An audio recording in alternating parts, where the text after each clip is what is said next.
मेरा एक क्लाइंट था भाई, बीवी के पास कुछ भी नहीं, clients net worth was around 100 crore rupees और उसके महीने की करीबन 15 से 20 लाख रुपए तो रेंटल इनकम आती थी। हमें पता था कि भाई 4 से 8 लाख रुपए महीना तो लगना ही है ना, टोल द क्लाइंट की होता। बट देखिए जी, बीवी ने जानबूझ के गुड़गांव जहाँ पे वो लोग रहते थे वहां पे नहीं सिक्का एक केस फाइल किया, दिल्ली में किया। तो दिल्ली में जब हमको कोर्ट से समन्स आए, जज ने लिटरली मुझे बोला था कि वकील साहब आप जो भी टाइम मांग रहे हो मैं दे रही हूँ, बट अगली डेट पे मैं मेंटेनेंस लगाऊंगी। ठीक है तो साहब, जैसा भी हमको अपनी तरफ से कोशिश करना। पर जब हमने देखा कि भाई झूठ बोल के लड़की ने दिल्ली का जुरिस्डिक्शन चूज किया कंपेयर टू गुड़गांव, क्यों ऐसा कि मूव्ड इन, क्योंकि Gurgaon Gurgaon slash Haryana courts would have given less alimony compared to Delhi courts.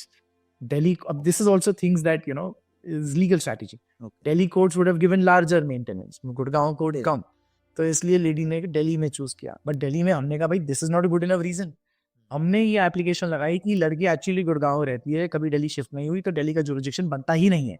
अब उस एप्लीकेशन के ऊपर ही बहस करते करते करीबन 2 साल निकल गए।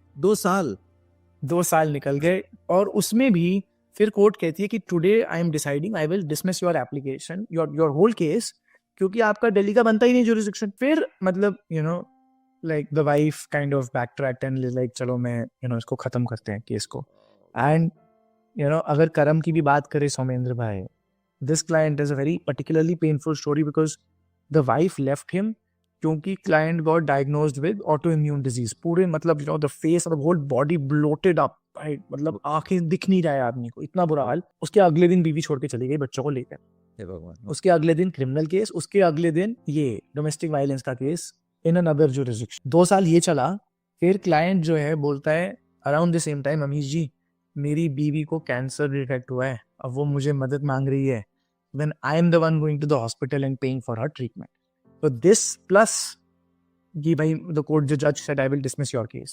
फिर मतलब they kind of reconciled and they lived together। और फिर अभी recently उस बात को भी 1 साल हो चुका है, 1.5 साल हो चुका है। Client informed me कि the wife passed away as well।